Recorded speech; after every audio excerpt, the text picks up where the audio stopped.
Hello there, and welcome to the weekly Outside Views report on the politics in Africa and Arabia. Syrian President Bashar al-Assad's government troops have apparently attacked areas affected by the earthquakes, that according to Syrian sources and British politicians. That was reported by the Middle East Eye news agency based in London. Accordingly, British MP Alicia Kearns, chair of the Foreign Affairs Committee, said in a statement that Assad launched a truly callous and vile attack on Maria in the hours after the earthquake. The city is located in northwestern Syria. A military source stationed nearby apparently confirmed the incident and said there had been no material or human casualties. According to a civilian source, the shelling came less than 2 hours after the earthquake that has killed more than 10,000 people in Turkey and Syria so far. A Maria-based activist told MEE that 4 or 5 shells fell in the area.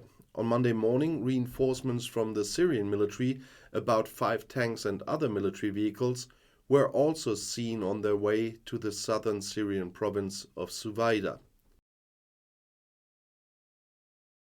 Around 2 weeks before important elections in Africa's most populous country, Nigeria, observers are warning of a possible escalation of the violence surrounding the vote. The risk of a crisis is higher than in any election since Nigeria's return to democracy in 1999.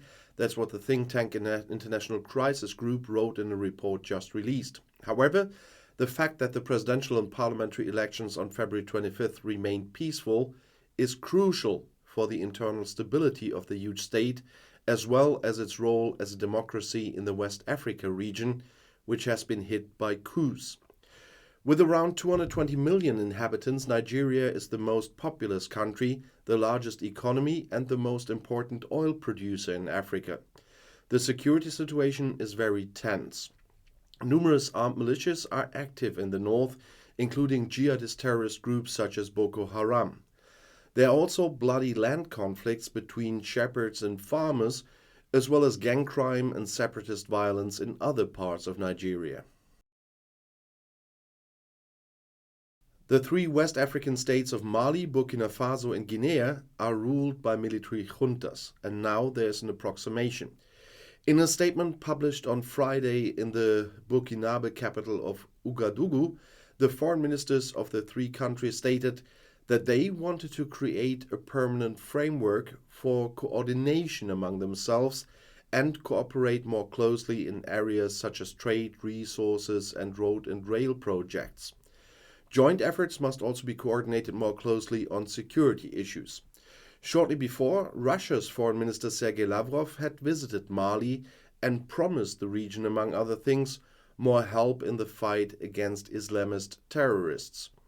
Mali, Burkina Faso and Guinea also want to take joint action against their suspension and the sanctions imposed by the African Union and the Regional Economic Organization ECOWAS.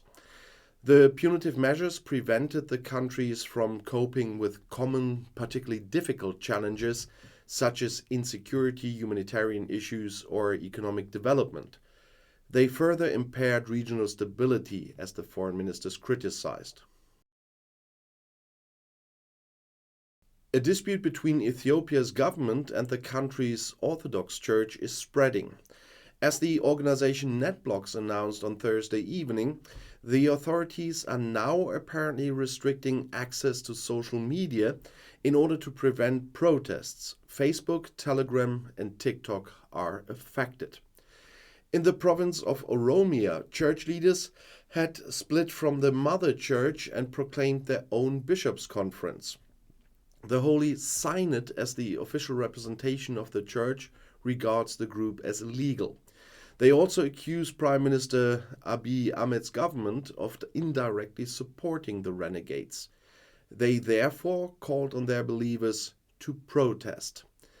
According to NetBlocks, the East African country's government has repeatedly restricted access to online channels during political tensions in the past. The organization criticizes that this has disproportionate effects on the right to information. South Africa's President Cyril Ramaphosa has declared a state of emergency for his country because of a massive energy crisis. This should be a reaction to the electricity crisis and its effects. Extraordinary circumstances require extraordinary measures. That's what the head of state said in his annual State of the Union address on Thursday. He also announced before Parliament in Cape Town that he wanted to appoint an energy minister. This should solve the country's energy problems as quickly as possible. The disaster allows the government to free up additional funds from its budget to fight the energy crisis. The government had already taken a similar approach to combating the coronavirus. And this concludes this week's report on African and Arabian politics. I'll see you in my next video tomorrow. I'll be back.